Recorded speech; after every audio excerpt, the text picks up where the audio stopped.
नमस्कार दोस्तों। पिछले वीडियो में हम लोग देखे थे फ्रेंच रेवोल्यूशन और इंडस्ट्रियल रेवोल्यूशन के बाद समाज में परिवर्तन की मांग जोरों शोरों से चल रही थी। मौजूदा व्यवस्था के स्थान पर कौन सी व्यवस्था स्थापित की जाए, इसके लिए समाज में कई विचार रन कर रहे थे। जैसे हम लोग कल देखे थे, liberal, radical, conservative and socialist विचार समाज में रन कर रहे थे। हम लोग ये भी जानते हैं कि 20वीं सदी के शुरुआत तक आते आते यूरोप के मोस्ट ऑफ कंट्री में राजतंत्र, मोनार्क, पार्लियामेंट के अधीन आ गया था। यानी मोनार्क पर कंट्रोल हो गया था लोगों का। ठीक है, मोनार्क अगर है भी कहीं, अगर यूरोप के अन्य कंट्री में, तो वो पार्लियामेंट के कंट्रोल में है, यानी इलेक्टेड गवर्नमेंट के कंट्रोल में है। ठीक है, किंतु हम लोग देखते हैं कि रसिया में जो अभी सरकार रन कर रही है, वहाँ पर वो जो सरकार है वो मोनार्क है, वो पार्लियामेंट के दबाव में अंदर में नहीं है।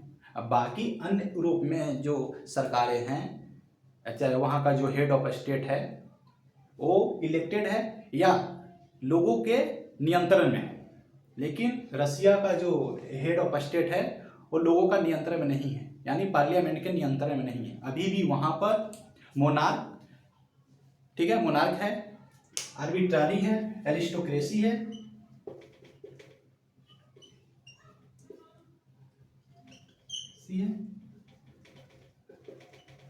आर्बिट्रारी है, मोनार्क है। ठीक है, बाकी अन्य यूरोपियन कंट्री में ये सब है भी, ये सब तो बिल्कुल नहीं है, एरिस्टोक्रेसी नहीं है, आर्बिट्रारी नहीं। अगर मोनार्क है भी तो पार्लियामेंट के अधीन है। एग्जाम्पल, ब्रिटेन में पार्लियामेंट का अधीन है मोनार्क। ठीक है, आज हम लोग बात करेंगे रशियन रेवोल्यूशन। आइए हम लोग देखते हैं।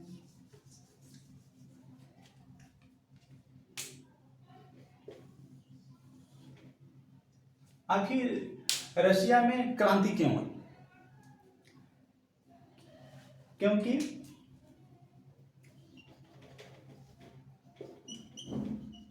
जार निकोलस द्वितीय था, वो मोनार्क था। ठीक है, लेकिन अब समाज में परिवर्तन की मांग बहुत जोर से हो रही थी। अब लोग लिबर्टी की बात कर रहे थे कि लिबर्टी दी जाए।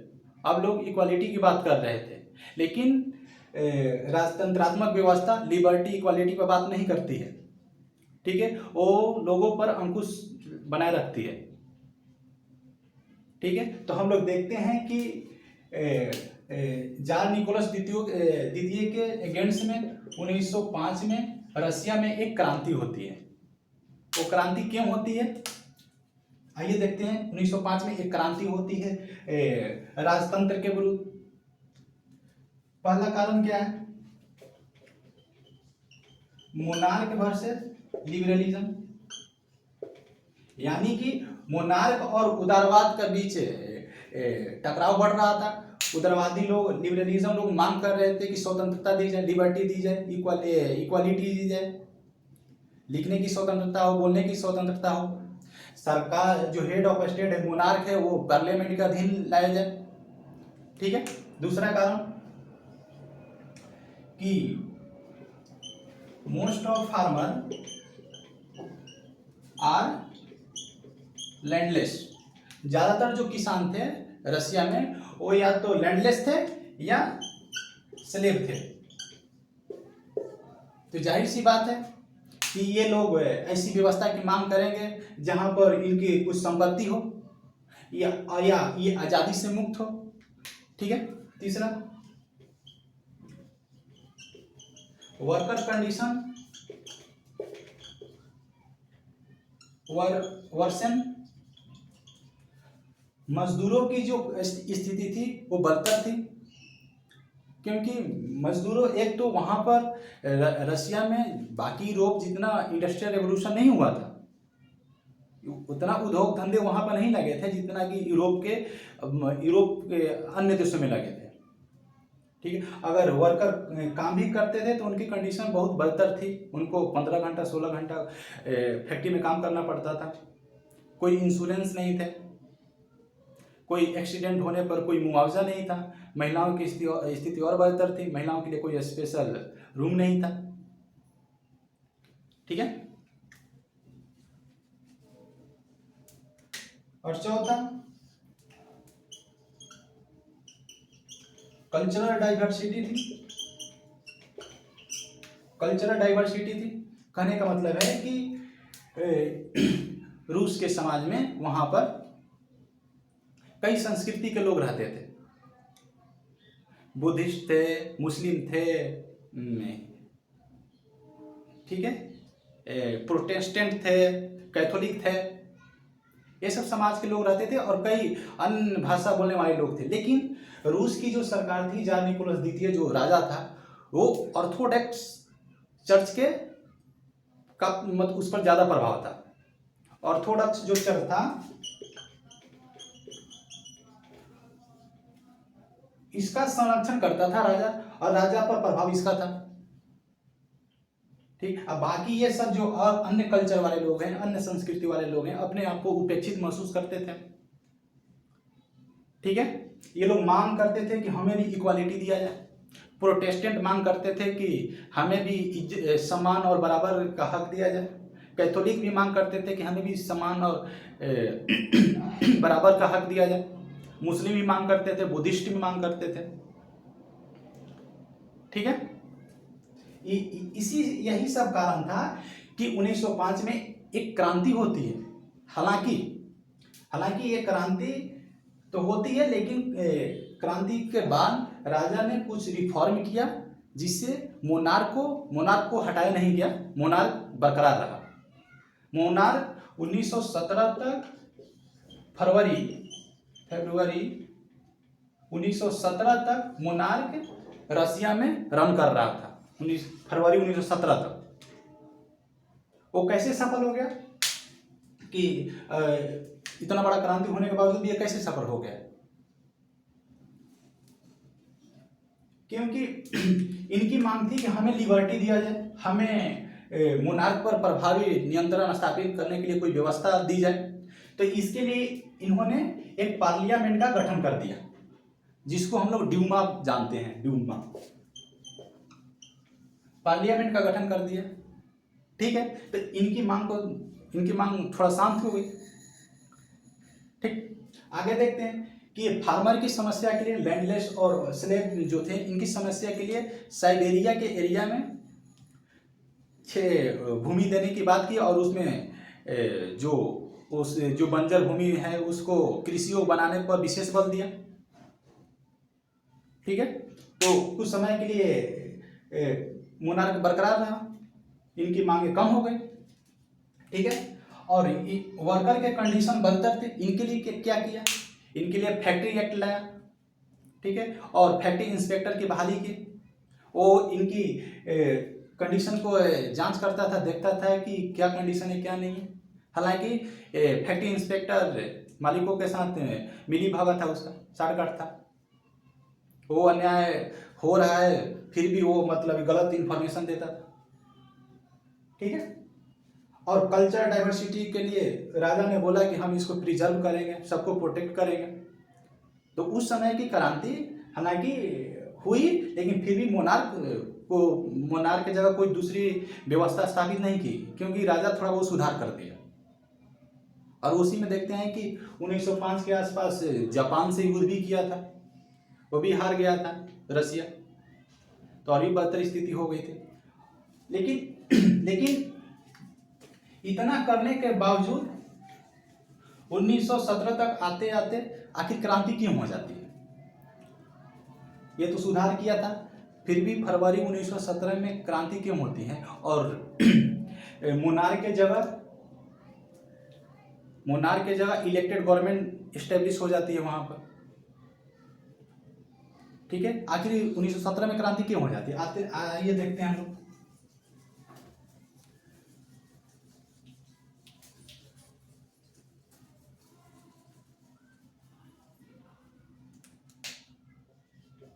वायु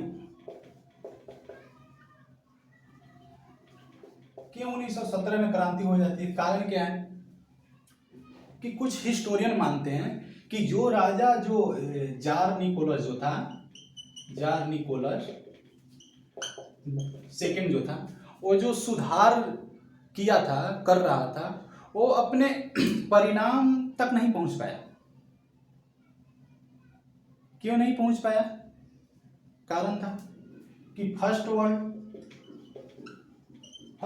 वार स्टार्ट हो गया। इसने कैसे भाई स्थिति को खराब कर दिया? क्या किया कि इसने राजा के जो सुधार कर रहा था वो मतलब कि उधर से ध्यान हट गया। कैसे? पहली बात तो कि वो पार्लियामेंट को भंग कर दिया। अब पार्लियामेंट में कौन से थे? लिबरल थे, सोशलिस्ट थे, यही सब व्यक्ति थे ना जो मतलब सुधार की मांग कर रहे थे, राजा पर नियंत्रण की मांग कर रहे थे, उसकी शक्ति को सीमित किया जाए, यही मांग कर रहे थे ना। लेकिन इन्होंने वर्ल्ड वार के दौरान 3 बार भंग कर दिया, डिसॉल्व कर दिया।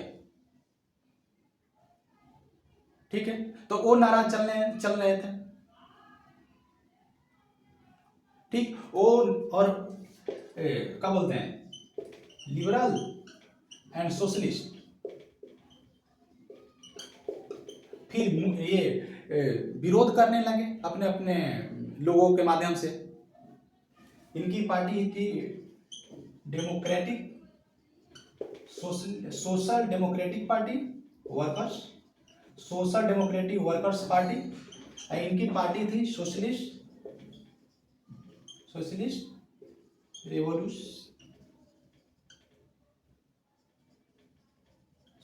Revolutionary party.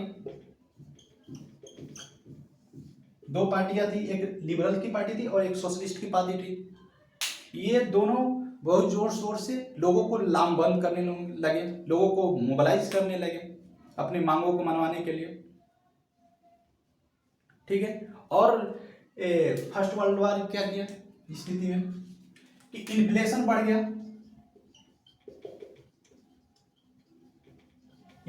बढ़ गया, वस्तुओं के दाम महंगे हो गई और स्थिति बदतर हो गया। तीसरा कि जो 1905 की जो क्रांति हुई थी उस समय सेना राजा का सहयोग किए थे। अभी जो सेना की जो लॉयलिटी है वो मतलब अगेंस्ट हो गई सरकार के, तो सेना भी अब सरकार की सहयोग नहीं कर रही है। कारण क्या है? कि आर्मी अब लॉयल नहीं रही। कारण क्या है कि एक तो महंगाई बढ़ रही थी, रसद पूर्ति की आपूर्ति नहीं हो पा रही थी, और इनके जो लोग थे जो किसान या मजदूर घर के ही तो ये लोग थे सेना में, तो उनकी बेहतर स्थिति हो रही थी, इन लोगों को भी छूट कर रहा था। और युद्ध में क्या बोलते हैं, रसिया अपने आप को युद्ध में झोंक दिया था फर्स्ट वर्ल्ड वार में, तो उस समय भी आर्मी के बहुत सारे लोग मारे गए, तो युद्ध से आर्मी का मुंह भंग भी हो रहा था। ठीक है, और क्या कारण थे?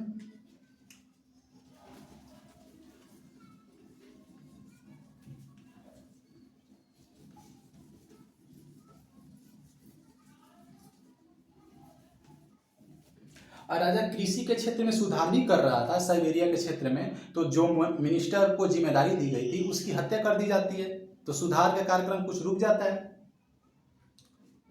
ठीक है,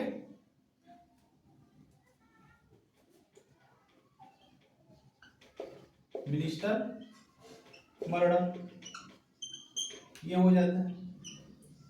और क्या कारण है बता दिए कि कल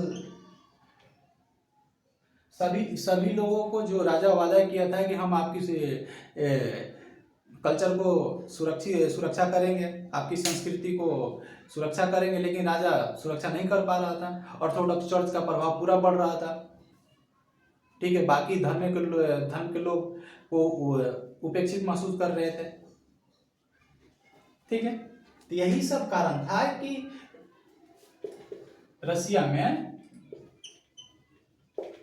में फरवरी में क्रांति होती है और जार निकोलस द्वितीय की सत्ता की समाप्ति होती है। फर्स्ट वहाँ पर पहली डेमोक्रेटिक गवर्नमेंट इस्टेब्लिश होती है। ठीक है, अब यहाँ से फरवरी 1917 में मोनार्क का इंड होता है। अब यहाँ से इस समय मोनार्क का इंड हो जाता है। अब यहाँ से लोकतांत्रिक सरकार रन करती है। लेकिन आगे हम लोग देखते हैं कि अक्टूबर 1917 में एक फिर क्रांति होती है, जिसको हम लोग बोलते हैं सोशलिस्ट रेवोल्यूशन।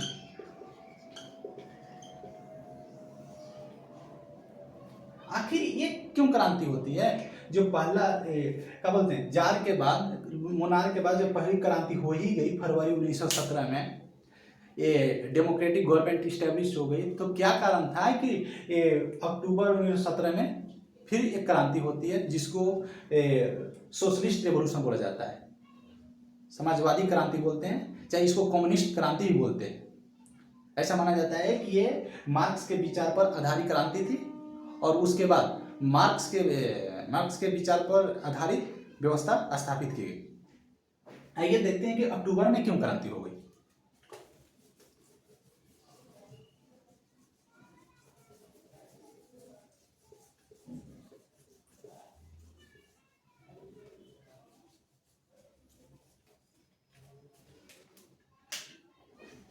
अक्टूबर 1917 में क्यों क्रांति हुई? वही पहला कारण कि जो फरवरी 1917 में जो टेम्पोररी गवर्नमेंट बनी थी,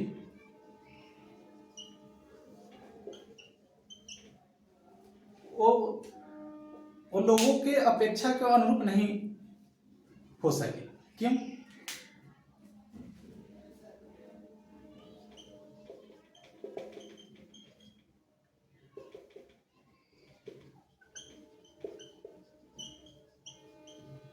वो सरकार ये लोगों को वादा करके उनको मोबिलाइज करी थी और क्रांति के लिए आगे करी थी कि हमारी जब सरकार आएगी तो एक संविधान सभा का गठन करेंगे, जो संविधान बनाएगा, और संविधान के अनुरूप सरकार होगी। सभी शक्तियाँ एक इंस्टीट्यूशंस में इस्टेब्लिश नहीं होंगे, अलग अलग इंस्टीट्यूशन में बहाल होगी। ठीक है, लेकिन ये जो सरकार बनी, इनकी जॉर्ज लॉग, और उसके बाद बनी करेंस्की की जो सरकार थी, ये कॉन्स्टिट्यूशन असेंबली तो बनाई, लेकिन बहुत ज़्यादा डिले कर दी। लोग इससे क्षुब्ध हो गए, परेशान हो गए, दुखी हो गए कि ये सरकार हम लोग को इसलिए इकट्ठा करके लाई थी और इसलिए क्रांति में सब समर्थन करवाई कि हम जब आएंगे, हमारी सरकार आएगी, तो हम कॉन्स्टिट्यूशन असेंबली का फॉर्मेशन करेंगे, लेकिन इसमें डिले हो गया। ठीक है, दूसरा हम लोग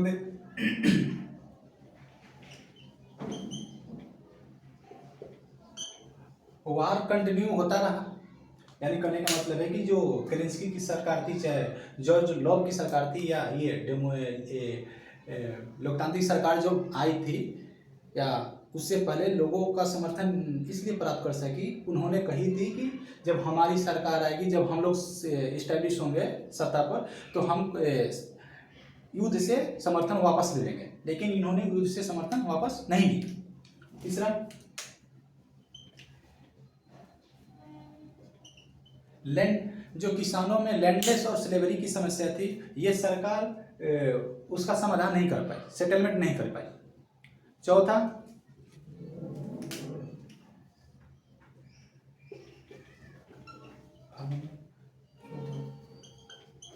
और वर्कर्स की समस्या भी ये समाधान नहीं कर पाई। ठीक है, और हम लोग देखे थे फर्स्ट वर्ल्ड वार, वो स्थिति को और बेहतर कर रहा था। लोग मरे जा रहे थे, लोगों की जान माल दोनों की हानि हो रही थी। ठीक है, और छठा हम लोग देख लेते हैं, लेनिन थीसिस। ये क्या है, एक पार्टी थी बोल्शेविक पार्टी, उसी का लीडर था बोल्शेविक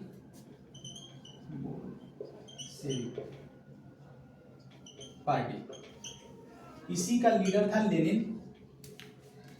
ठीक है, वो अपने थेसिस में ये दिया कि ये जो मौजूदा गवर्नमेंट है इसे समर्थन वापस ले लेना चाहिए। वो सोवियत और पेट्रोगार्ड से अपील किया। सोवियत उसको बोलते हैं, सोवियत ये लोकल ऑटोनोमस बॉडी थी, यही ये लोकल ऑटोनोमस बॉडी थी, इसमें स्वायत्ता होती थी। और पेट्रोगार्ड उसको बोलते हैं जो सेंट पीटर्सबर्ग का जो लोकल बॉडी था ना, उसको बोलते हैं पेट्रोगार्ड। सेंट पीटर्सबर्ग एक जर्मन भाषा था, सॉरी पेट्रोगार्ड जो था ना जर्मन शब्द है, लेकिन इससे लोगों की एक होती है ना कि प्रतिष्ठा की बात है, तो उन्होंने सेंट पीटर्सबर्ग का नाम बदल के सॉरी सेंट पीटर्सबर्ग जो नाम है वो जर्मन वर्ड से बना हुआ है। ठीक है, लेकिन लोगों में एक गरिमा की बात होती है। क्या था ना कि फर्स्ट वर्ल्ड वॉर में जर्मन जो थे रसिया के पूर्वी सीमा में वो अतिक्रमण कर लिए थे, वहां तक पहुंच गए थे। इसे एक नेशनल ऑनर की बात है, राष्ट्रीय सम्मान की बात है। इसे लोगों की भावनाएं आहत हुई थी। ठीक है, तो इस वर्ड का नाम बदलकर सेंट पीटर्सबर्ग का नाम रखकर पेट्रोगार्ड कर दिया गया। वहां की लोकल बॉडी थी। लेनिन अपने थेसिस में बोला बोल्शेविक पार्टी को, और जो लोकल ये जो सोवियत थे और पेट्रोगार्ड से ना, ये लोग बोल्शेविक पार्टी को समर्थन दे रहे थे। वो उसी नेता चुनकर भेजते थे, वो उसका जो लीडर सब थे वो बोल्शेविक पार्टी में थे। ठीक है ना, तो बोल्शेविक पार्टी समर्थन करी थी जो फर्स्ट जो फरवरी वाला रेवोल्यूशन हुआ था, फरवरी में क्रांति हुआ था, उसको समर्थन करी थी बोल्शेविक पार्टी। अब वो जो सरकार थी इन्हीं लोग के समर्थन से टिकी हुई थी। तो लेनिन ने अपने थेसिस में बोला कि आप समर्थन वापस ले लीजिए। समर्थन वापस लेते ही सरकार गिर गई। ठीक है, लेनिन का मानना था कि ये जो पूंजीपतियों की जो सरकार है ये वास्तविक लोकतांत्रिक सरकार नहीं है। वास्तविक लोकतांत्रिक सरकार तब आएगी जब इकोनॉमिक इक्वालिटी आधारित कोई व्यवस्था स्थापित होगी। तो हम लोग देखते हैं कि अक्टूबर 1917 में एक क्रांति होती है। उसके बाद सोशलिस्ट, उसको नाम सोशलिस्ट रेवोल्यूशन भी जानते हैं, और फिर वहाँ से कम्युनिस्ट पार्टी की सरकार स्थापित होती है। और आगे हम लोग देखेंगे कि जब ये लेनिन या मार्क्स के विचार पर आधारित एक सरकार वहाँ पर इस्टेब्लिश होती है, वही कम्युनिस्ट पार्टी बोलते हैं, चाहे वो कम्युनिस्ट पार्टी की सरकार बोलते हैं, चाहे सोशलिस्ट पार्टी की सरकार बोलते हैं, इस्टेब्लिश होती है। और आगे क्या क्या वो परिवर्तन लाती है और उसका क्या प्रभाव पड़ता है हम लोग नेक्स्ट वीडियो में देखेंगे। आज के लिए थैंक यू।